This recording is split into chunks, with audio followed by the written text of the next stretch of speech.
Now, as I mentioned that we were all blessed to study these tablets of the divine plan, I'm sure that it hasn't been the first time or the second time for many of you or all of you, but then this time we did it together.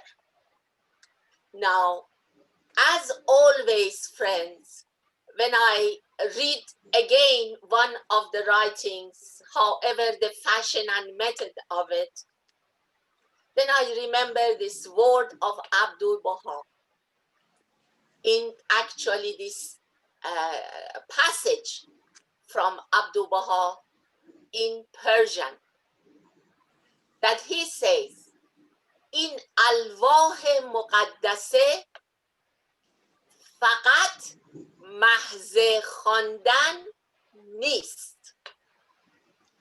These holy tablets have not been revealed only for the sake of reading.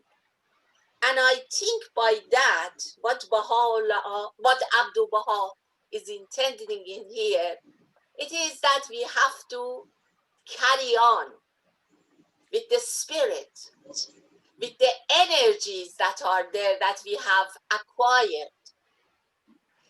They have lifted us up wherever we have been.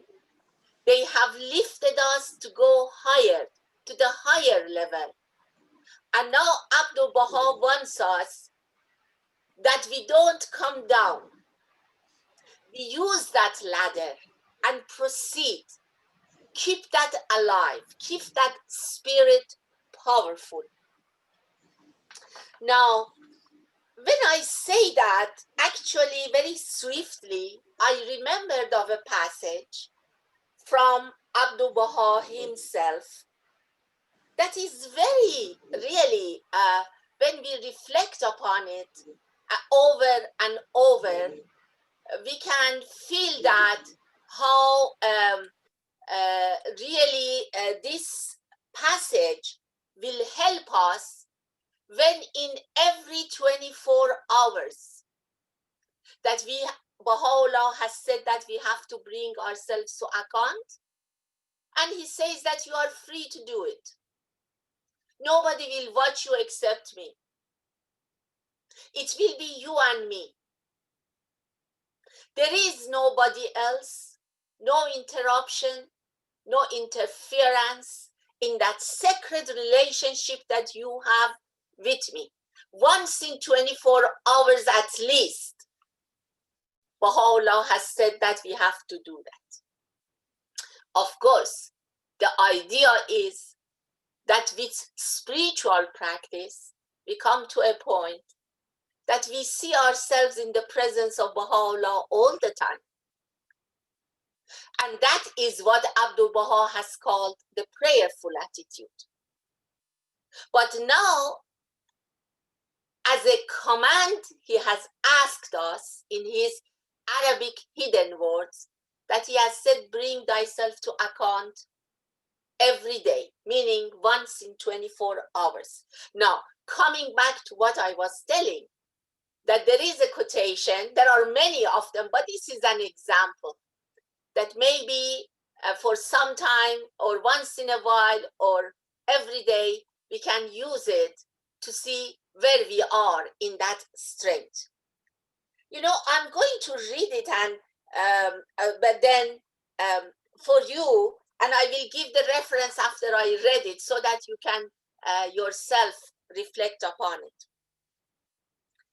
Abdul Baha says that just as the earth attracts everything to the center of gravity, and every object thrown upward into space will come down, so also material ideas and worldly thoughts attract man to the center of self. You know, Abdul Baha gives the example of the power of gravity. We know power of gravity, that whatever we throw out comes back down to the earth. Now then Abdul Baha is in here saying that, likening that to what happens to us, that whenever that, because as long as we are living in this world, there are variety of thoughts and variety of sentiments, material things that always pull us down. When it pulls, when we throw something up in the physical world, it comes down on the ground, on the earth. When we throw such a sentiments, such a thought, such a material thought, or such a material attitude, where does it come down to? It comes down to our self. And which self? The self that is lower self, as Shoghi Effendi has said, that when we refer to self, there are two meanings of it. One is the spiritual self, that soul that is within us, when we believe in Baha'u'llah, then becomes the spirit of faith. But then the other one is the lower self. It is where all our human troubles come from. So, I want to read this preamble again. Just as the earth attracts everything to the center of gravity, and every object thrown upward into space will come down, so also material ideas and worldly thoughts attracts man to the center of self. In other words, when we become covetous, see something, and then we want to collect more and more. In other words, we become busy with material possessions. That we go into competitions with other souls. That we become self-centered. That we become, sorry, I shouldn't say we, I should say me.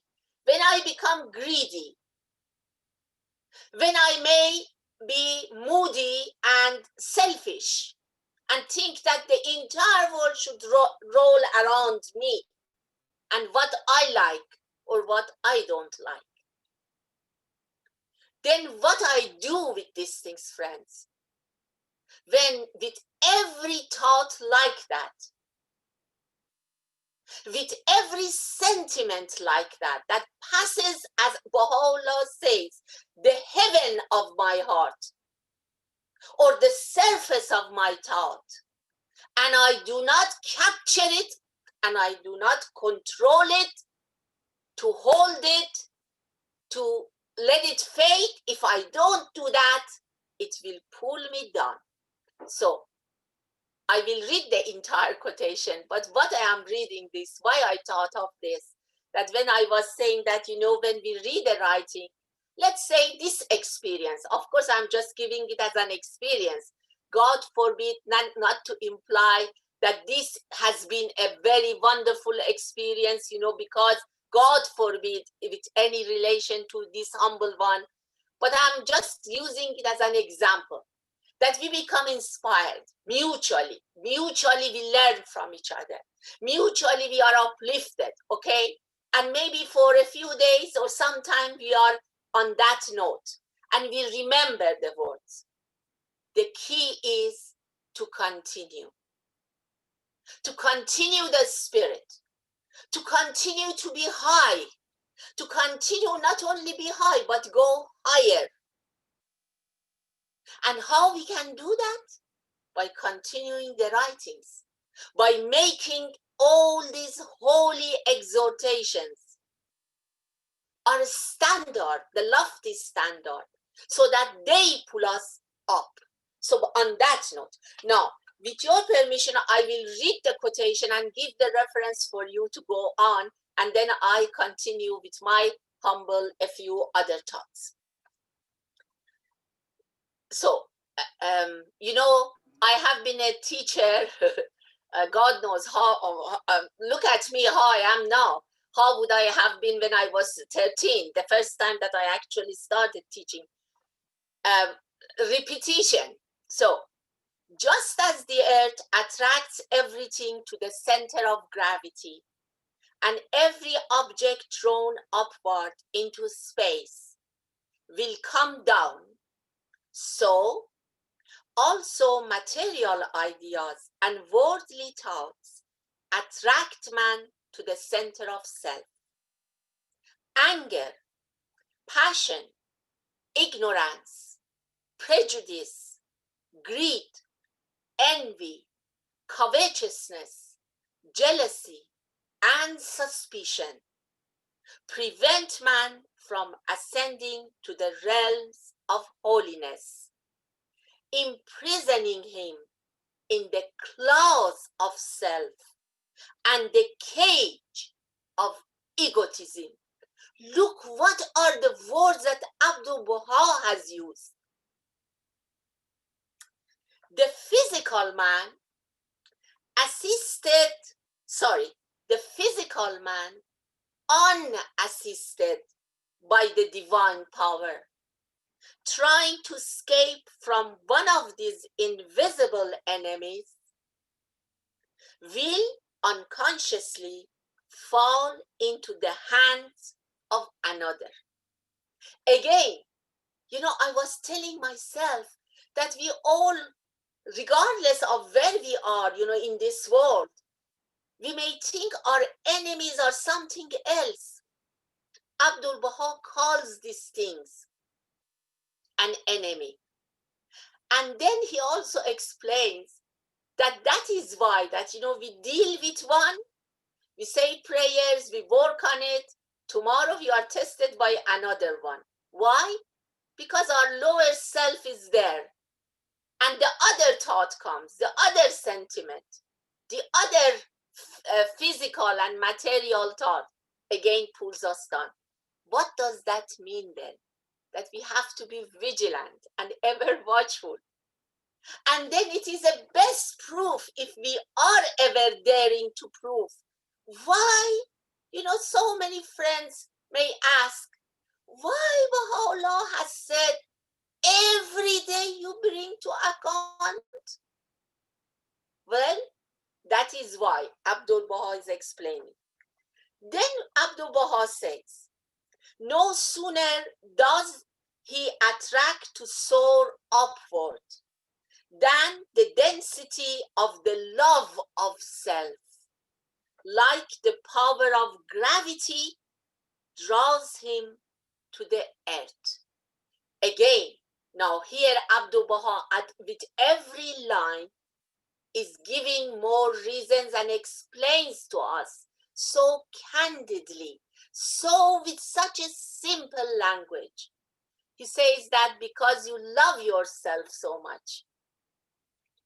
Then he says, now he gives the remedy.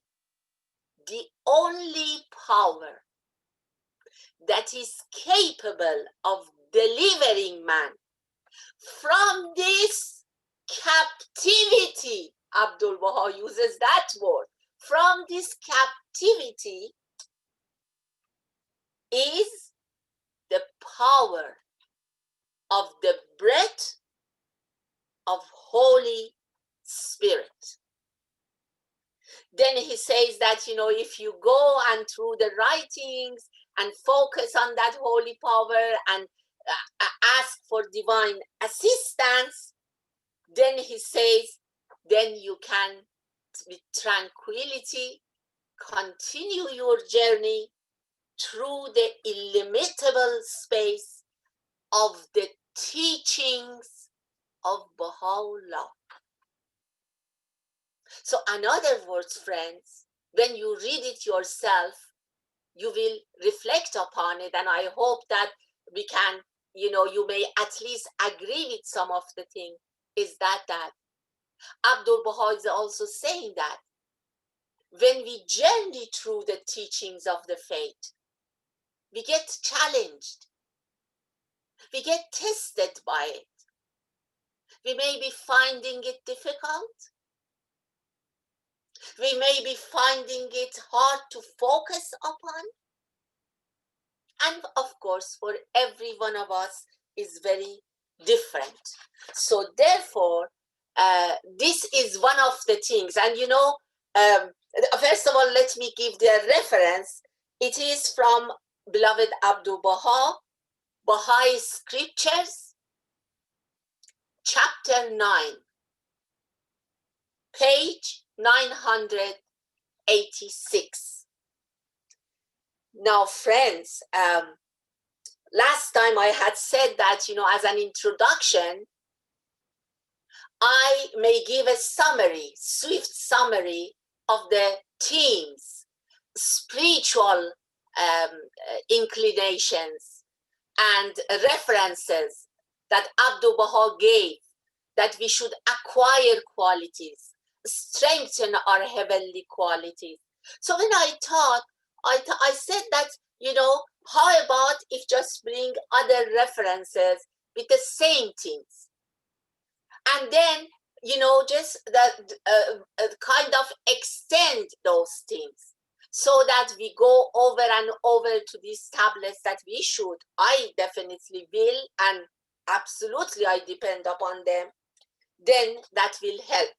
Now, friends, the thing is, when I was concentrating on that, I had a friend, very good friend, pioneered, dedicated, very devoted, back some years ago. For some time we were serving at the same place, and then once in a while I would see that she comes and knocks at the door of my humble office or desk and say that, well, dear Ninaz Khanum John, had learned, of course, she wasn't Persian, but had picked up. She said, in the Persian hidden words that Baha'u'llah has said,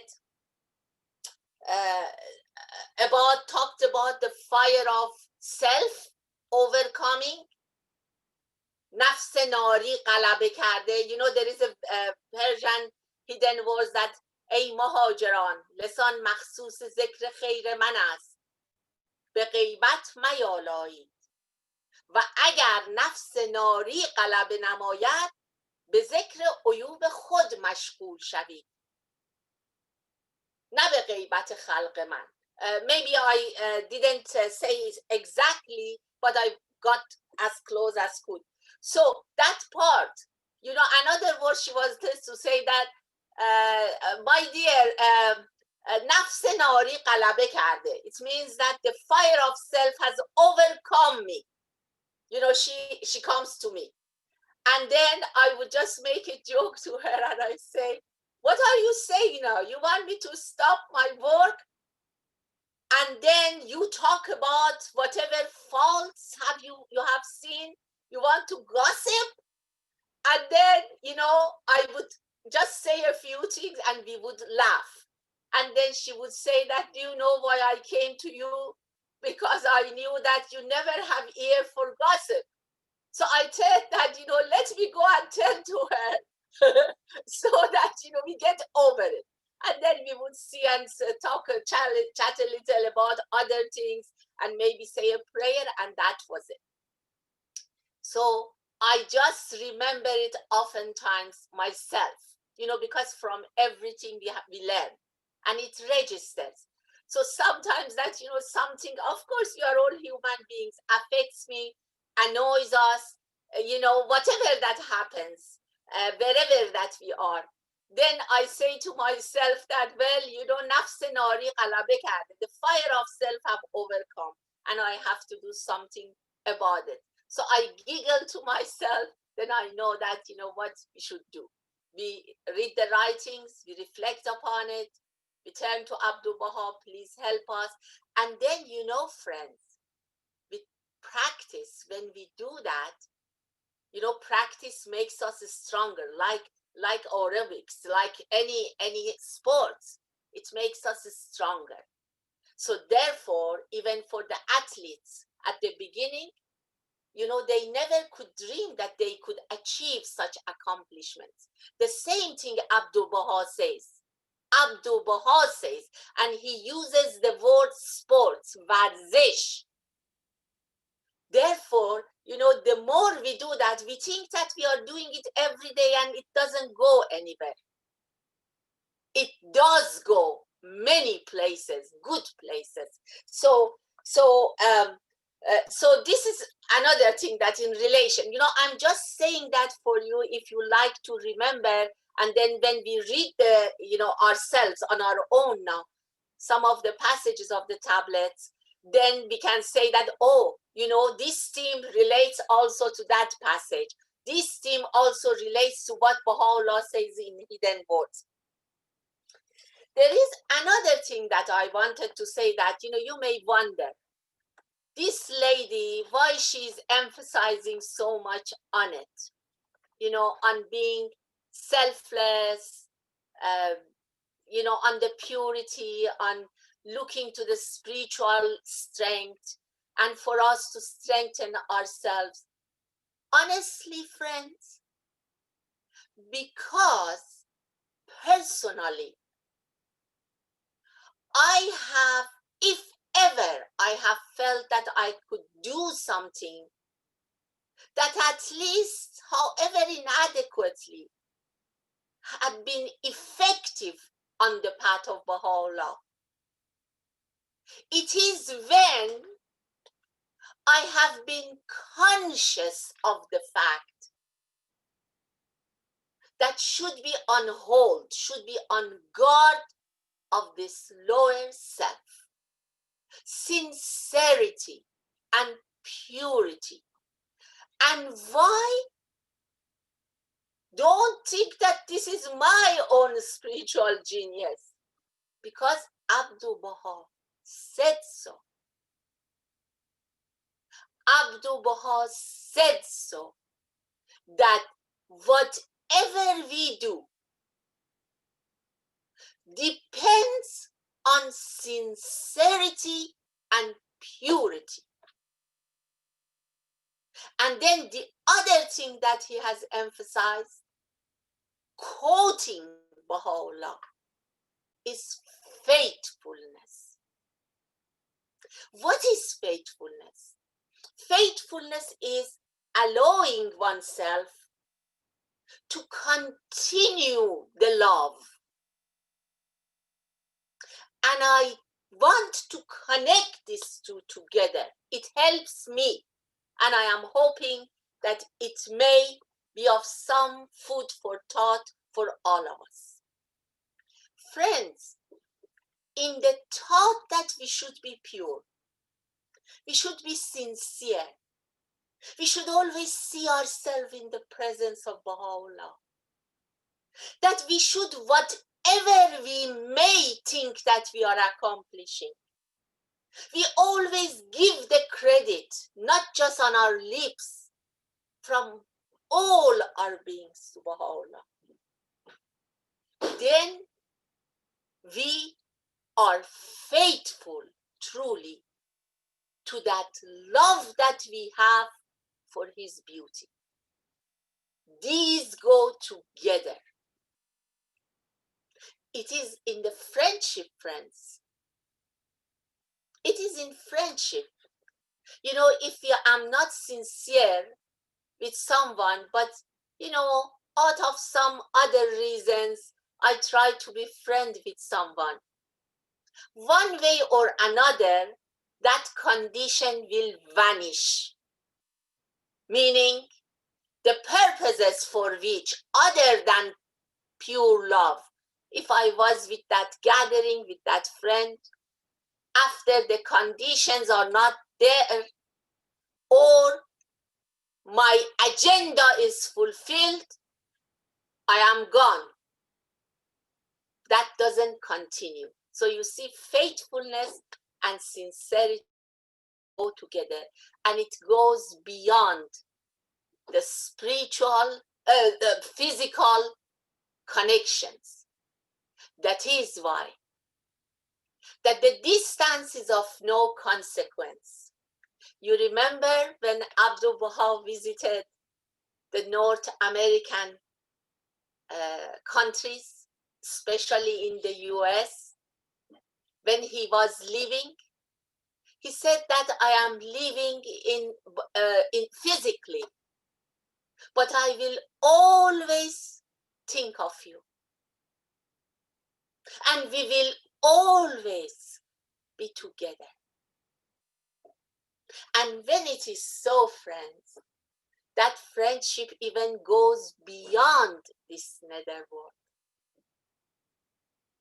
And that is why, you know, when any dear ones of ours passes away, of course we are sad because of the human side of it, but we feel even closer to them. Now, I want to finish with one more thing with the emphasis on teaching, if I may. Because after all, tablets of the divine plan is the charter for teaching the cause. What is the teaching? It is promoting the teachings of Baha'u'llah. In fact, it is to talk about Baha'u'llah. It is about introducing, informing others day and night, again with that sincerity and love to the world, to every soul that our path crosses with theirs, to say about Baha'u'llah. Because even, you know, once they recognize it really, and then they are exposed to the holy writings, and of course we will be there to nourish them and to support them with sincerity of love that we have in the name of God for them. Therefore, this faith will grow. If I don't do it, another friend will do it. Didn't Baha'u'llah say that if you don't do it, he said, this is your sacred duty. If you don't do it, I will transform the pebbles in the deserts for them to arise and do it.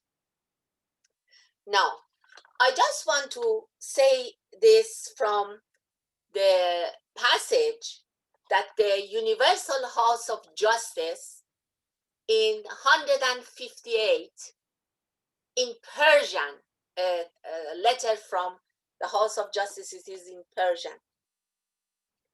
They have written, Har fard Baha'i, every Baha'i individual, بالقوه مبلغ امرالله است. Potentially is the teacher of the cause of God. فقط کافی است. It is enough for that person to use whatever that God has given to him and to her. In original language, فقط کافی است آنچه را خداوند به او عطا نموده به کار برد. To use whatever God has given. You know, any potential.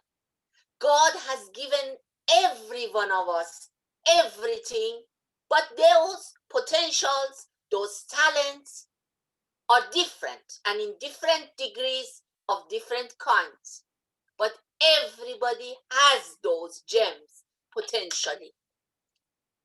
So therefore, here the House of Justice says that every Baha'i individual potentially is the teacher of the cause. The only thing is that to use whatever God has bestowed to that soul to develop himself and herself, and then teach the faith through utterance and through deeds, both. Then he says, then the House of Justice says, بدین ترتیب, and in this way ثابت نماید, to prove, که به رسالت خود وفادار است. So that in this way, that individual soul will prove that is faithful to the nobility and the creation of himself and herself, and the mission that has on his or her shoulders. So you see, friends, here again comes that faithfulness.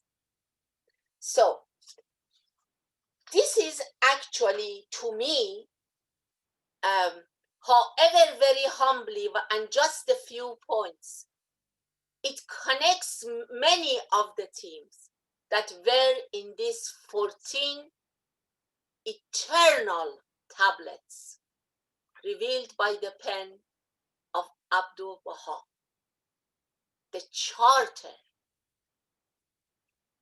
of promotion and exaltation of the cause of Baha'u'llah, that will usher us in coming decades and centuries until the threshold of the golden age of the dispensation and beyond. It will usher us to build the foundation of a civilization that will then be established to have the power, to have the solid foundation for 5,000 centuries. A cycle that beloved Baha'u'llah is its inaugurator.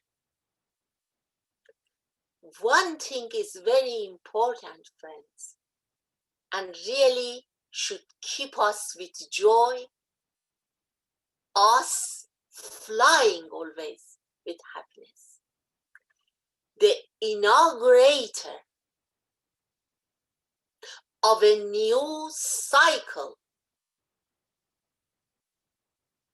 that will last no less than 5,000 centuries is also the supreme manifestation of the first dispensation of this cycle. So therefore, for those of us that have been born and succeeded to recognize him at this early stage, at the dawn of such a dispensation, such a cycle, this blessing, there is no peer for it. However dimly we be able to see it, and however, again, I want to underline, hopeless we may be in having a chance to thank him. So I think I should stop here, and then for us to start to read these two messages of the Universal House of Justice. And I'm sure that you already know, I will say it, there are two messages that been issued by the Universal House of Justice in 2016 during the centenary of the revelation of the tablets of the divine plan. They are two. One is specially issued for the believers, for the recipients of these tablets. The believers in the United States as the chief executors, and the ones in Canada as co-executors. So that is one that we will first read. And then the same date, the House of Justice has issued another one, which is addressed to the people of the world. Now, the first one we will read, and then after that, we pause a little for you if you like to comment on it. But actually, I just thought that the best way to summarize the tablet, these two letters of the House of Justice, these two beautiful, precious messages, will summarize them. Nevertheless, we will have a few minutes, and then after that, we go to the next one. And then we'll see how the time carries us, if we have more time after that to talk, and I may have one or two thoughts then to share with you, and if not, you have already heard me enough. My goodness, you have been such a patient, loving audience, each and every one of you. Okay, I leave it to our dear host.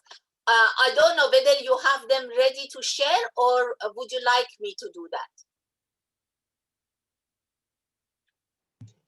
I was not aware of which ones you plan to share or use, so I don't have them readily available.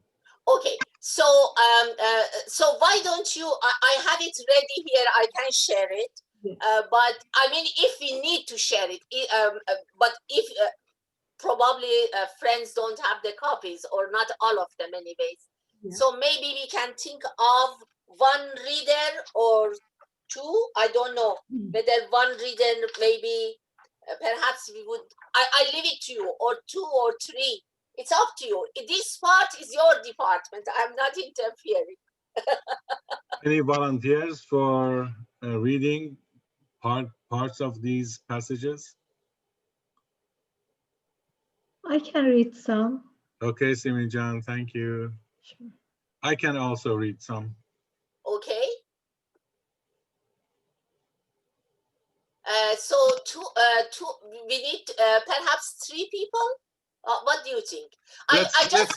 Let's alternate between the two, see what happens. Okay, so then just a moment. Let me see. I should be okay, I believe. Okay, is this big enough, or maybe Yeah, you can enlarge it a little bit. That's right, and I want to pull it here. Is it okay now? Yeah. You can just hold the control and then scroll your mouse up. Yes, I know how to do. I mean, I don't. I just wanted to know whether it's visible for everybody. Yes, it would be better if it's a little bit larger, because you still have some margins that are not being used at all. Yes, I didn't want to use that margin. As the Persians say, من میخوام همیشه تهش یه چیزی بمونه. Okay, you translate what I said. She wants to I think it's not leftover space. I always want to have a kushina for everything there. Is it okay now, friends? Yes. Yes, thanks. Yeah, yes, it's okay. Okay, so please, whoever that is reading, I will mute myself, and then just as you read, I will scroll it up. I can start. Okay. To the chosen recipients of Abdu'l-Baha's tablets of the divine plan, the Bahá'is of the United States and the Bahá'is of Canada. Dearly loved friends, we cannot allow this historic moment to pass without adding to our message to the believers worldwide, a word to those whom the author of the divine plan signed out for a sacred responsibility and whose triumphs and travails shaped much of the past century in accordance with his high expectations. Soon after the ascension of Baha'u'llah, Abdul-Baha determined that one of the principal objectives of his ministry would be to establish a community in North America under the banner of his father's cause. He dispatched teachers, illumined pilgrims, embarked upon an unparalleled visit in his declining years, laid the cornerstone of your house of worship, carved in 14 tablets addressed to you a divine mission, and out of abundance of his heart chose to bestow on his favored disciples, to the very last day of his life, the tokens of his unfailing solicitude. Later, at a time when the believers in the cradle of the faith were hamstrung by persecution, when the light of the faith in Europe was eclipsed by the growing spectre of another war, when the most vibrant center in Central Asia was dismantled, and even the world center of the faith itself was disrupted by a conflagration in the Holy Land, the one chief remaining citadel, the mighty arm that still raised aloft the standard of an unconquerable faith, was Shoghi Effendi observed, none other than the blessed community of the followers of the most great name in the North American continent. He placed you, the plan's chief executors and its co-executor, among the vanguard of Baha'u'llah's resistless legions.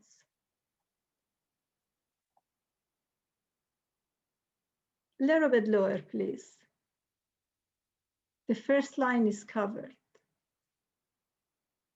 Thank you. It is impossible here to recount the range of your illustrious achievements during the past century. You have already accomplished that which is worthy of the gratitude and admiration of the entire Baha'i world. But your mission is far from complete. After a century of resolute action, you should, more than ever before, be able to discern the straight path traced by heavenly inspiration across the many stages of the divine plan since its systematic execution began in 1937, and thus grasp the full implications of the latest stage about to open. The tasks confronting you are not identical with those of an earlier age. With the international spread of the faith largely concluded, demands on you are now most pressing on the home front. The process of entry by troops that emerged so tenuously in the 10-year crusade and was fostered in the decades that followed is now being extended through a sound process of community building in center after center in all those countries and territories that Abdul-Baha marked out so long ago. Your sister communities so many of which you helped to establish are now mature, and you stand with them ready to take on the sterner challenges that lie ahead. The movement of your clusters to the farthest frontiers of learning will usher in the time anticipated by Shoghi Effendi at the start of your collective exertions, when the communities you build will directly combat and eventually eradicate the forces of corruption for moral laxity, and of ingrained prejudice eating away at the vitals of society. This is a time for jubilation. Take pride in the sacrifices and victories of so many devoted souls who arose in response to Abdul Baha's call, with the same spirit of renunciation shown by your predecessors. Cast away the idle fantasies and distractions of a world that has lost its way, that you may consecrate. Consecrate yourself in the next 5 years to the priceless opportunities and inescapable obligations of the latest stage of a spiritual enterprise on which the fate of community ultimately depends. Universal House of Justice.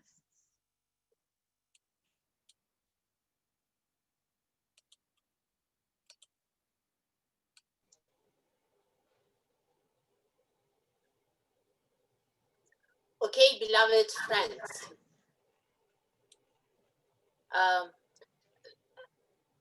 Let me first stop this for a second. Okay.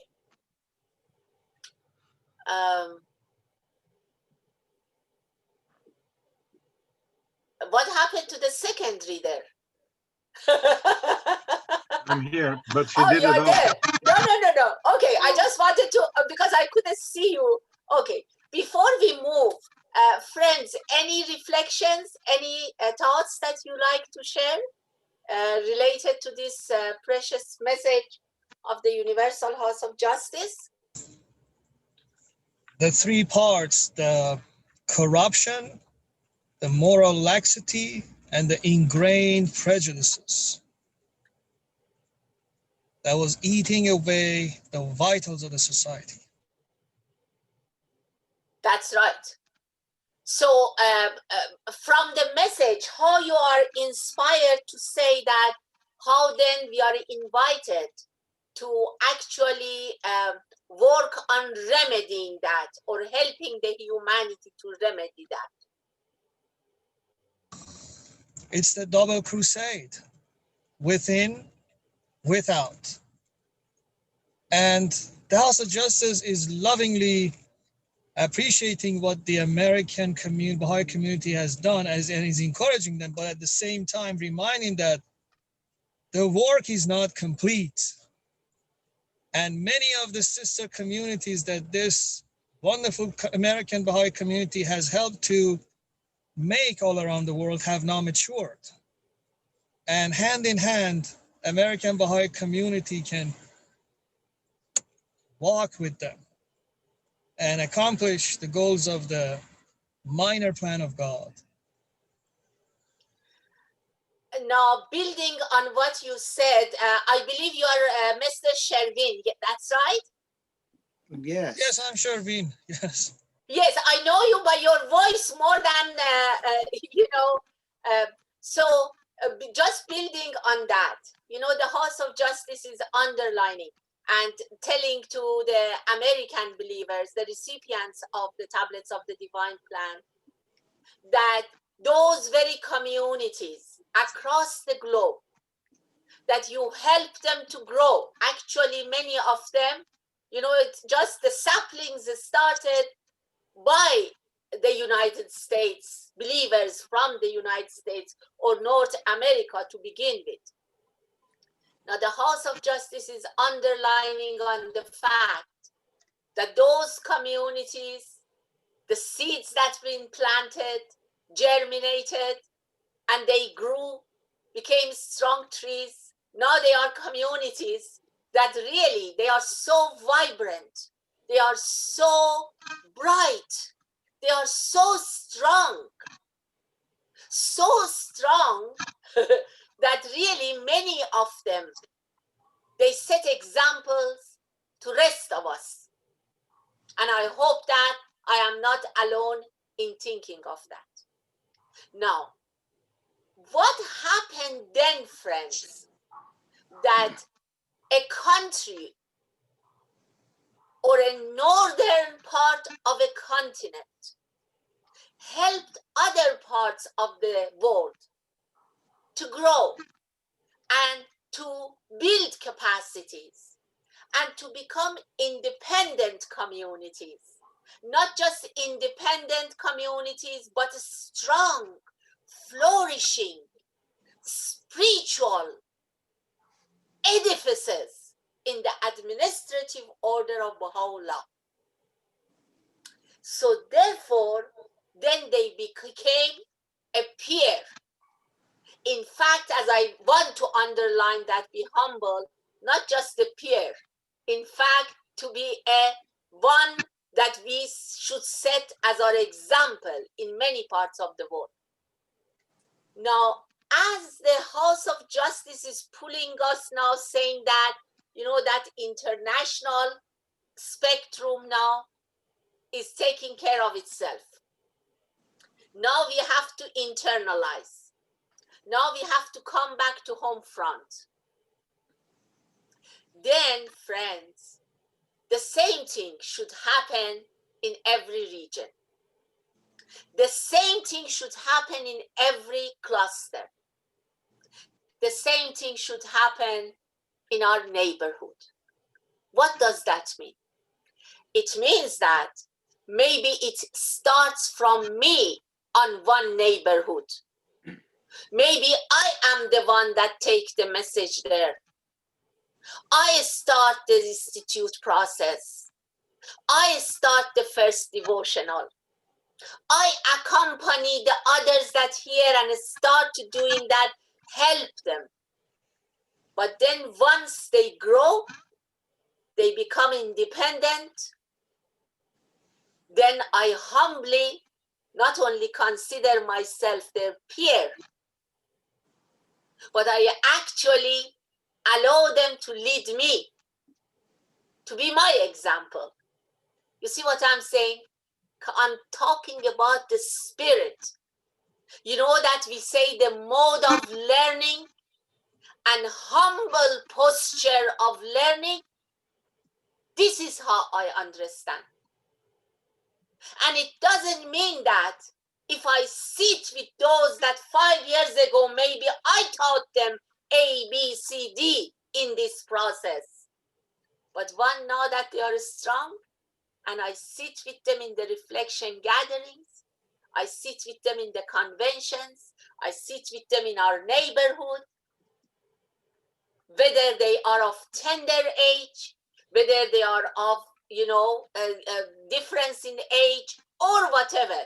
You see, friends, this is the humble posture of learning. I shouldn't feel that, well, you know, I am sitting here. What happened to me? You know, I have all these experiences. I have all this learning. Well, one should say, Baha'u'llah, thank you. Thank you that at the time that was needed, you supported me. You confirmed me. Whatever knowledge, whatever experience that I had, you confirmed me. So for me to use it for this capacity building, now that they are arising and they become tall trees like me, or as I said, they may go higher than me, become more fruitful, then I feel glad. And that is humbling. That is humble posture of learning. Then one should turn to Baha'u'llah that you did it in two fashions. You confirmed me to make something of what you had given me, to be useful, to be a food, to be a power, to be a force, whatever you want to call it. And then secondly, although seemingly I was the instrument, but you did it. Because without you, nothing works. Nothing will ever work. So this is the humble posture of learning. Now I build it up on what Sherwin was said, and I don't know whether he agrees with me or not. And if he's there, please follow up and share your thoughts. Yes, I apologize. I'm driving, so I wasn't really listening. I'm sorry. I'll get Okay, back that's all right. That's all right. You know, actually, I don't blame you. Sometimes I talk to myself and I'm not even driving. And I avoid listening to myself. That's okay. As long as you're not hearing the answer, it's not dangerous. Janam, I just wanted, the reason that I reconnected, wanted to appreciate your contribution. And that, you know, friends, I take this opportunity to saying that, you remember that at the beginning I said I'm so grateful to the participants. You don't know, I remember each and every one of you, and I'm glad to see you, Sherwin Khan. But I said to myself, you know, you have taught me many things. I have seen friends that they are at their workshop, that they are at their offices, that they are driving, that they have just come from work and they are rushing, and they are so gracious. They connect, they listen. And I said, oh, Baha'u'llah, what have you done? Really, because I know it's not because of me. It is the joy of being together on the banquet of the study of the holy writings. So because of that, I remember, for example, I remember Parveen, I remember Audrey, I remember Beverly, I remember John, and tell to John that I remember them in my prayers also. And by the way, I'm not saying that to say why they are not present, God forbid, or maybe they are behind these galaxies and iPads. But I was just even laughing today to myself. I said, you know, John must have been these days, rather than having just a quick dinner, maybe he's having main courses, and that takes time. Ninaz Khanum, for your information, we have wildfires in Orange County, and John happens to live in Orange County. And I don't see Shahram with us tonight either, and he also lives in that area. I think there's a bit of a concern. Yes, actually, I received messages from a few friends, a couple of friends who usually come to this session, and a couple of other ones, that they all had to evacuate starting like around 9 o'clock. And they're still not back home. And some, I offered them to come to stay with us, but they have some other close relatives. And they asked me to say some prayers for them. So maybe we will dedicate the closing prayers to them. Absolutely. You know, I hadn't planned even to give that comment, but that is the love that, you know, inspires one's heart. So thank you for sharing that. You know, definitely we should pray for them. And also we should pray for China as well, so that the friends from China, you know, in China are all successful. The reason that I was telling that wasn't that, you know, God forbid that why they are not here, because I know if we are not in one place, we are serving in other place. If we are not in one devotional praying, it means that we are somewhere else praying with other group. And that should be also, the trust, that mutual trust that we have to each other. But thank you very much for sharing that news with me. Sure. Okay. Yeah, you're right. Pamela used to come to these sessions, but she's not here. So she's probably busy with other things. Absolutely. And that's a good news, friends. That's a good news. In fact, I often, even earlier times, always would hear at the War Center from House of Justice that says that the Shoghi Effendi also, some pilgrim notes, beloved Mr. Nahjewani would sometimes share. And he would say that, we should pray that we become so busy, each one of us, that we don't know which activity to rush to and which activity to undertake, put on our shoulders. And that not even to have the time to count them. How much less time to count our success. And then, friends, if the heads of our faith are so concerned and give the implication of the urgency of our sacred duties, then we should perhaps, I'm just thinking loud, I should perhaps think that, sometimes some of the things that don't go right, personally for me, is challenging. It's cold weather in Canada, maybe it is hot weather, maybe in Pasadena, maybe all of a sudden there is a blackout, maybe it's this, maybe it's that I don't even waste my own time to dwell on them. It is what it is.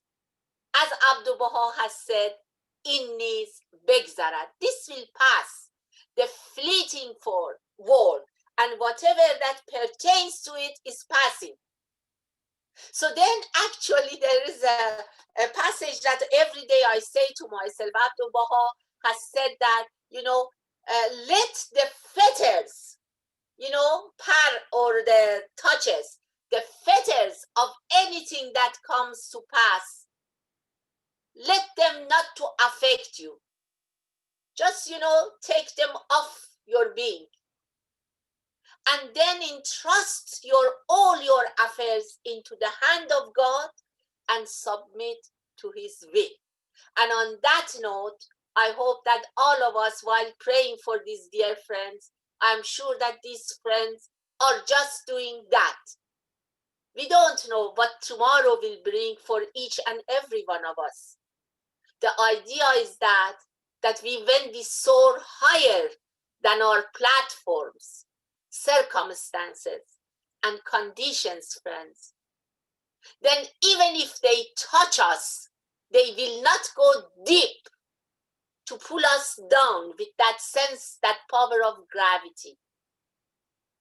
We will be able still to push high and continue our soaring and flight upward. So how about, before time passing, we go to the second message of the Universal House of Justice, dated 216, which was addressed to the Bahá'is of the world. And now, God help me, I have to now share that. 1 second. So I go there, but it's not, it's this one.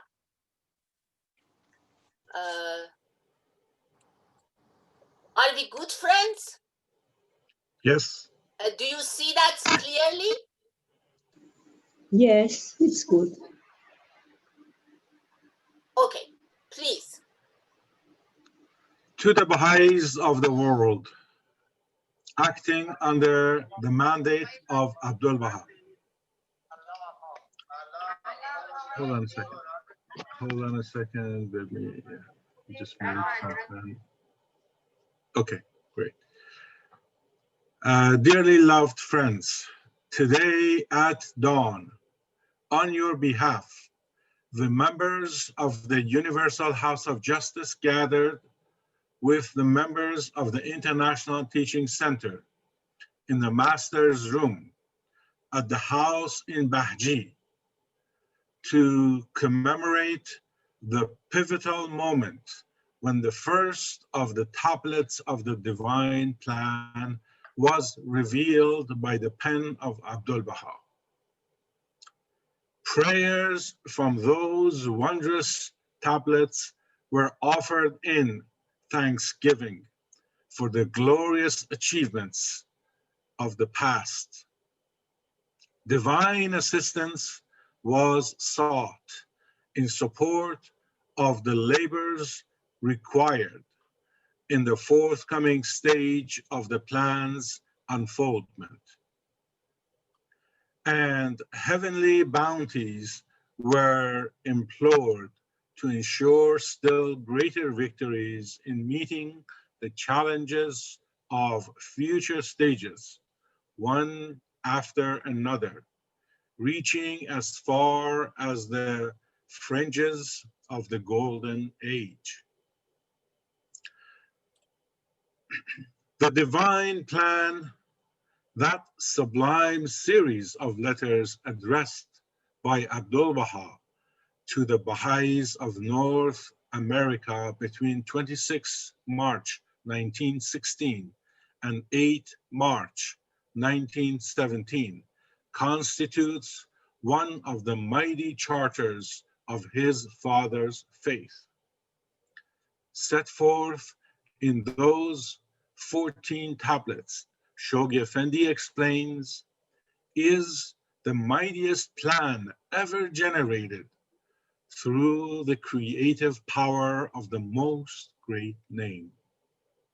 It is impelled by forces beyond our power to predict or appreciate, or appraise, rather, and claims as the theater for its operation territories spread over 5 continents and the islands of the 7 seas. Within it are held the seeds of the world's spiritual revival and ultimate redemption. In the tablets of the divine plan, Abdul Baha not only provided the broad vision necessary to carry out the responsibilities entrusted by Baha'u'llah to his loved ones, but he also outlined spiritual concepts and practical strategies necessary for success. In his exhortations to teach and to travel to teach, to arise personally or deputize others, to move to all parts of the world and open countries and territories, each meticulously named to learn the relevant languages and translate and disseminate the sacred texts, to train the teachers of the faith and especially youth to teach the masses and particularly indigenous peoples to be firm in the covenant and protect the faith, and to sow seeds that cultivate them in a process of organic growth. We find hallmarks of the entire series of plans, each a specific stage of the divine plan shaped by the head of the faith that will continue to unfold throughout the formative age. The initial response to the tablets of the divine plan was limited to the noble exploits of a few who, like the immortal Martha Root, arose independently. It was Shoghi Effendi who assisted the Bahá'is of the world to gradually grasp the significance of this charter and learn to approach its requirements in a systematic manner. The plan was held in abeyance for nearly 20 years while the administrative order took shape, after which the communities were patiently guided to conduct national plans, including the two 7-year plans in North America that constituted the first stage of the divine plan, until finally in 1953, all could unite in the first global plan, the 10-year crusade.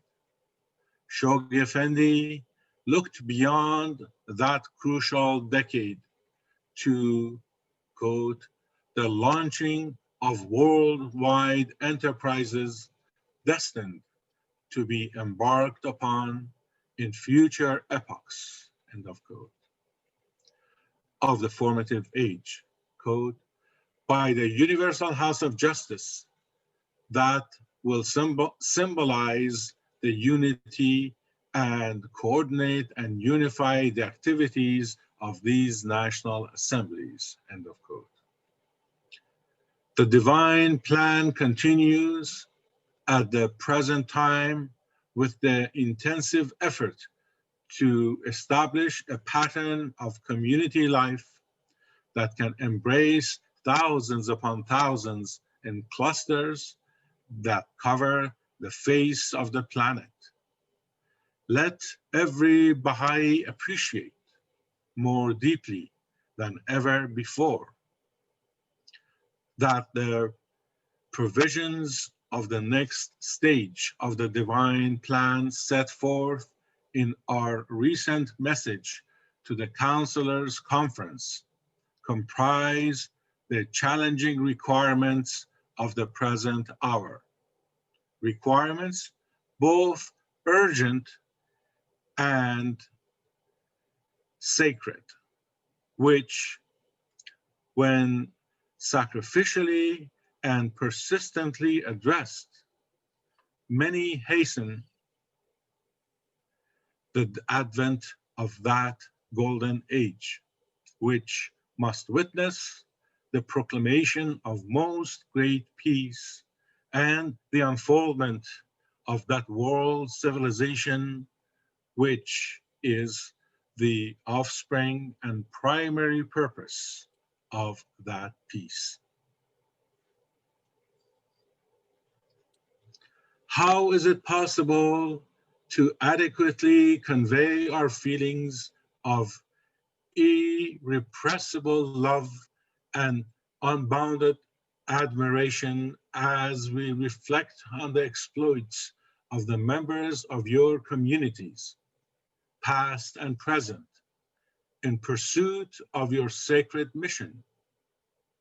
The vision that unfolds before our eyes is of a grassroots stirring, an organic flowering, a resistless movement that hath grown imperceptibly at times and at others in great surges to eventually embrace the entire world. God intoxicated lovers exceeding their personal capacities, embryonic institutions learning to exercise their powers for the well-being of humanity, communities emerging as shelters and schools in which human potential is nourished. We pay homage to the humblest ministrations and ceaseless endeavors of the faith, devoted rank and file, as well as to the extraordinary accomplishments of its heroes, knights, and martyrs. May I interrupt you, please? Sure. I was wondering whether one more friend can read that. Not that you are not reading well, you are reading wonderfully, but just to give the chance to one more friend that may volunteer. Any volunteers, please? And I was I can read. Okay. Please. Okay, so where did you stop? On vast continents, right here. Sorry, I'm looking. Third line from top. 1, 2, 3. On vast continents and scattered islands, from Arctic regions to desert climes, atop mountain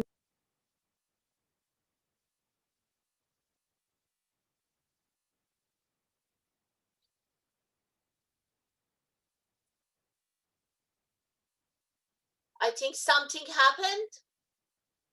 We don't hear. Oh, I'm sorry. I was reading. Oh, somehow I got muted. I was on. Okay. On Sorry, vast. I mistakenly muted you. I'm so sorry because I heard some background noise and I was trying to mute the background noise. I am so sorry. No worries. Thank you. Okay, so I'll start again. Yes, please. Okay. On vast continents and scattered islands, from Arctic regions to desert climes. My dear, maybe you have background noises. If you please forgive me, maybe some other friend can read it. Yeah, sure. Sorry, Azizam. No, you know what? My dog is running around. Yes, I assume that. I may have thought of in many things, but when we are reading from holy writings or from sacred messages, I'm very particular that with reverence and silence we listen to that. Thank you for your willingness. Absolutely. Oh, I'm sorry. Yeah, I didn't know that the sound gets picked up like that. Okay, yes. Sorry about that. Thank you. Is Josephine, are you? I think Josephine is volunteering. I can read, yes. Fantastic. Thank you. On vast continents and scattered islands, from Arctic regions to desert climes, atop mountain plateaus and across lowland plains, in crowded urban quarters and villages among rivers and jungle paths, you and your spiritual forebears brought the message of the blessed beauty to people and nations. You sacrificed rest and comfort and left your homes to journey to unfamiliar lands and homefront outposts. You set aside your own interests for the common good. Whatever your means, you sacrificially contributed your shares of resources. You taught the faith to multitudes, to groups in various settings, and to individuals in your homes. You quickened souls and helped them on their own paths of service, disseminated widely the Baha'i writings, and participated in deep study of teachings, strove for excellence in all fields, engaged diverse people strata in conversations pertaining to the reach of solutions to the human and initiated efforts for economic and social development. Through misunderstandings and problems sometimes arose, you forgave one another and marched together in serried lines. You raised the framework of the administrative order and clung steadfastly to the covenant, protected the faith from every blow directed against it. In your ardor for the beloved, you endured prejudice and estrangement, privation and loneliness, persecution and imprisonment. You welcomed and nurtured generations of children and youth upon whom the vitality of the faith and the future of humanity depend.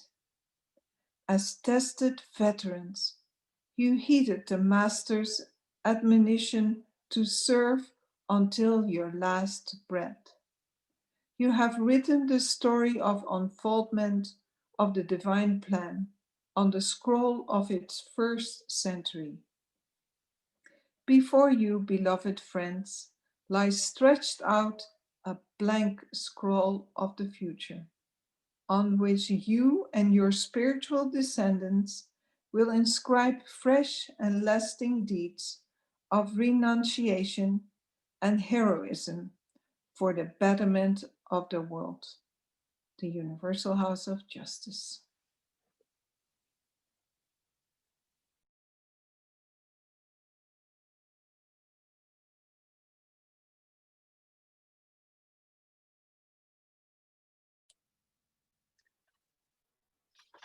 Such a soul-stirring message, such a precious, divinely uttered and written passages these are. And how gracious truly is the center of our beloved faith. So gracious in encouragement, so graceful in underlining every little, however humble things that the community of Baha'i, each in their own rights, have offered. And then with such gentleness, with such compassion, with such hope, with such trust, they are guiding us. They are ushering us on this path. How very beautiful in and out are these words. They are gems, truly. And we all know that because of the covenant, the House of Justice and its pen, it is the pen of Baha'u'llah. It is the same source of inspiration. So I truly, friends, hope that if we take time, and I do hope that we will do, to reflect upon these precious tablets together, as we did together, individually now, on our own, in the privacy of our own chambers, we incorporate with these two messages. Why? Because we read that, and then we say, okay, now how am I helping or continuing to serve on the path, continue my journey in his love? How now I should serve now? I did it in this way 10 years ago.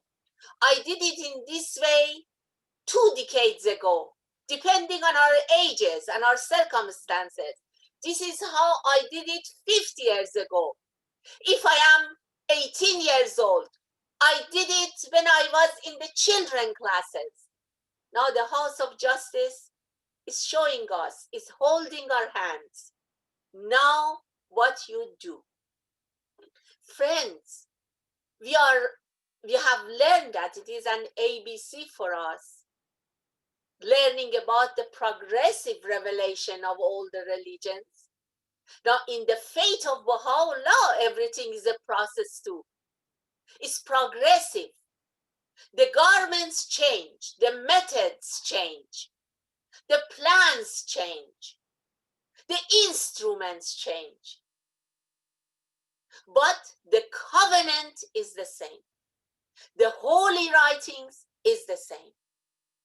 The source, the love, the devotion is the same. I mean, when I say it's the same, It is dynamically, growingly the same. The center of the covenant is the same. But then the secondary and the rudimentary, the very practical manners in which now we enroll and we contribute our doings is different. So then that part, really, we go as we are guided. But when we are doing that, we should do it with the same spirit. If 40 years ago, 60 years ago, our parents or grandparents pioneered during the 10-year crusade, it is the same spirit. Now, of course, I'm going to say one thing, and I like to hear your sentiments. You know that this passage, especially in the message to the world, Bahá'ís of the world, it is the house of justice invites us to combat the idle fancies and distractions in the world that has lost its way. Now, we know that. I mean, for any fair observer, the world has lost its ways in every way that we may imagine. And if it wasn't, Baha'u'llah would not have come during these centuries, would have come later. That is the time. And to be aware of the need of time. So with the same spirit, now we apply that remedy to the need of time, locally, in our neighborhood, in our household, to ourselves, to anybody that we meet. Now, why they are saying that we have to combat distractions? There are so many things that may distract us, not necessarily bad things. They may even be good. I may have said once in this occasion with you friends, or maybe in other place, Shoghi Effendi has said that when we are doing good things, sometimes we need to leave those good things or keep them on hold for better things or more important things. And even once in a while, we may have to put the more important things to the most important ones. Another thing that is about the distractions. We have to see what is it that distracting us. If I have 24 hours, during 24 hours, what do? Let's say, please don't be offended by that, but let's say that if I have my gadget all the time in my hand, even when I am in consultation in institutions or at the 19-day feast, or seemingly I have appointment to meet with the friends, to be at the devotional, constantly it is in my hand. Constantly I'm checking the Facebook, constantly, or one of the other social media. As if I don't do that, I will miss the world. Let it be. What am I missing? Believe me, close that for a few hours, nothing happens. The world will go. It has lost its own way anyways. Focus. Sometimes I think that in an effort to live better, we multitask. I may have said, I remember that I may have said that at the earlier sessions because of other reasons. Friends, when we are multitasking, we should see what is it that we are multitasking. When is it that we are doing? If it is the general practice By multitasking, we are no-tasking, because we are not present in any of those places. We are constantly on the surface. We get nowhere. So coming back to what Shoghi Effendi was saying, that within the important or more important things, we should stick to the most important. One thing that we can discipline ourselves, again, I'm thinking loud, always talk to myself, at least some time of the time during the day or night, I choose what is the most important for these 4 hours or for these 5 hours. And then I just do that. Let the other things be off.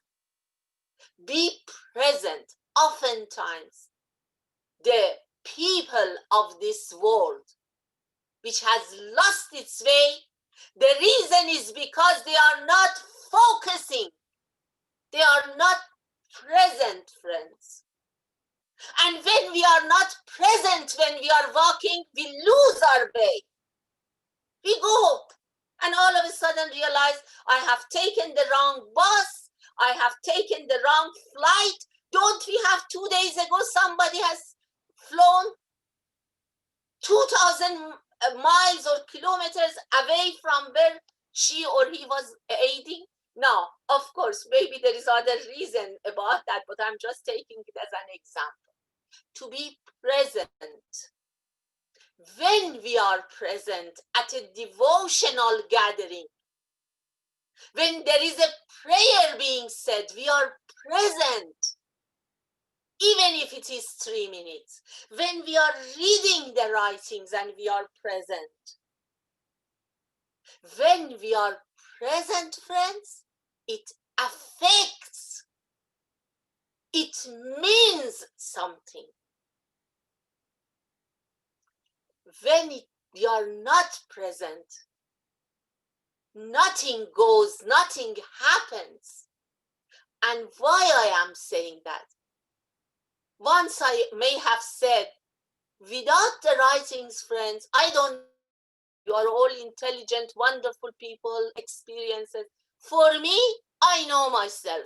If it wasn't for the holy writings of Baha'u'llah, I couldn't write my own name. Because Baha'u'llah has said so. Baha'u'llah in his writings has said, God has not given 2 hearts to anybody.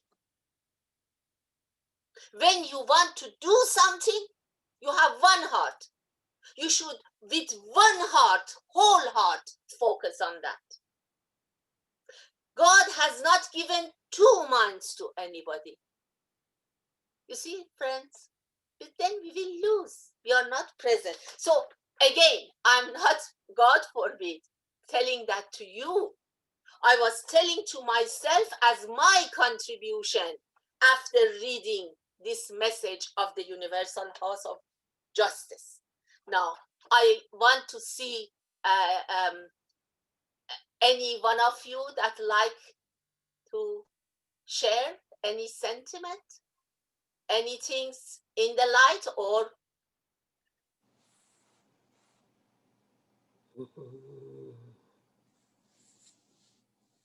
no? I wanted to say it's very, your last 10-15 minutes is very inspiring and very heartwarming and so true to the meaning. Thank you for that. It's my pleasure. Thank you. It's beyond my deserts. Any other friends you like to comment on these holy messages?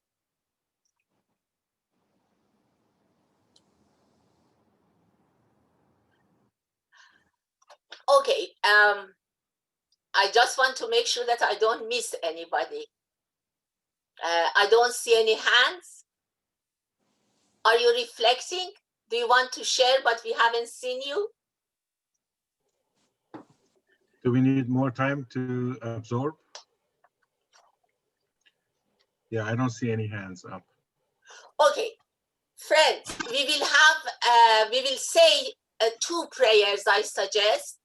One of them will be for our own friends that one way or another been with us, and as was mentioned, for the wildfire. And then another prayer for teaching and for success in every service. But I want to finish with a line, and because if I don't write it, I would go again. I wanted to summarize. You know, I said if I want to summarize, so what would I write? And I wrote it so that you know how it is with me, you know, that I may go longer. I wrote here to have, quote unquote, from Abdul Baha, patient lives of active service. Patient but active life of service. It may seem dichotomy, but that's what we need to do. How? Selflessly, confidently, lordly and heavenly, happily and radiantly, glowing like a mighty candle. You remember candle in the tablets? Illustrious, like a pearl, glowing, like a radiant ray, shiny and life-giving, like an angel, and a flowing, sweet stream. I just, as a food of thought for you to build on it yourselves. You know, from the traditional time even, there is a well that one can get water from it. Then there is a stream that it just gushes out for the water.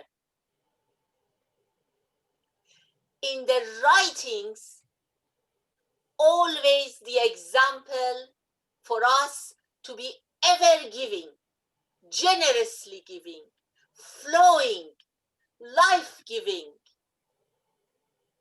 It is sweet streams because it is continuous. It comes from within. It is always fresh. With the well, you need to put water in it to pump it. As long as the water comes out, it's fine. That part, friends, if we do it ourselves, to put the water in the well of our being through the writings and pump it every day, then that will grow and will become a stream. This is how it works. It is a process. The same way that faith grows and becomes certitude. The same way that the seed grows, becomes a fruitful tree. The same way that somebody did it to us somewhere, sometime, whether our parents, whether somebody met us, cared for us, took time, then we were pebbles, we became pearls. We were candle with no flame, we became enkindled. We were a lamp without light, we became enlightened. So the faithfulness that the House of Justice in that letter was calling to our mission. It is that we do the same with the others. And to me, that is the essence, that is the gist of the tablets of the divine plan of Abdul Baha. قربونتون برم. May my life be sacrificed for your services and devotion. So let's proceed with the prayers and bid us farewell to each other and continue with our services. Thank you, Ninaz. Thank you so much. Okay, friends, before we say the closing prayer, Sorry, I saw a hand in here. I don't know whether they want to ask a question from you. Okay, I don't see any blue hand here in the participants list, but on the screen I just saw. Yes, okay. Did someone raise their hand?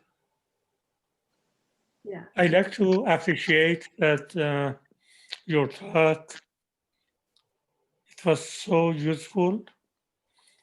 And I am sure that without the confirmation of the God, we cannot do anything. Maybe we have to pray to God, to Baha'u'llah, that to help us that for teaching or any service we like to do. And if it is possible, I like to read a Persian prayer. If it is possible, let me know. Absolutely, as far as I am concerned. Thank you for your comments and participation. So I leave it to the good hands of Iraj Khan and Mona Jan, همینطور Farida Khanum. So we just continue with the prayers. Sure, yeah, we could do that. But I thought before we say the closing prayer, announcement on behalf of the local spiritual assembly of the Bahá'is of Pasadena, that although this series of talks has come to a conclusion, but we will have a couple of weeks of hiatus, and then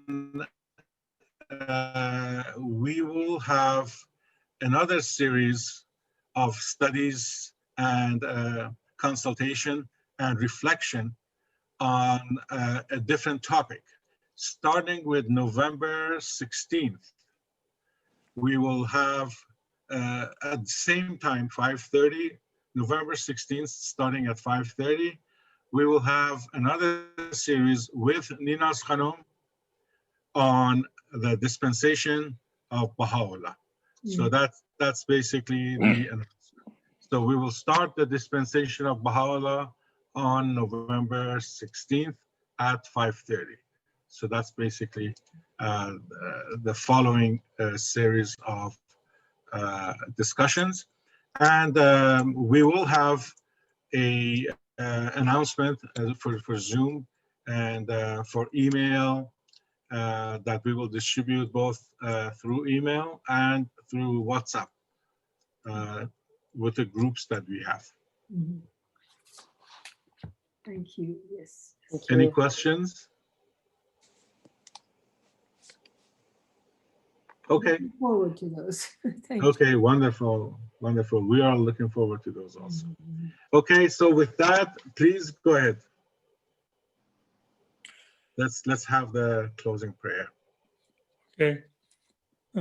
What I understand from this prayer that we are going to ask Baha'u'llah to help us for service. والله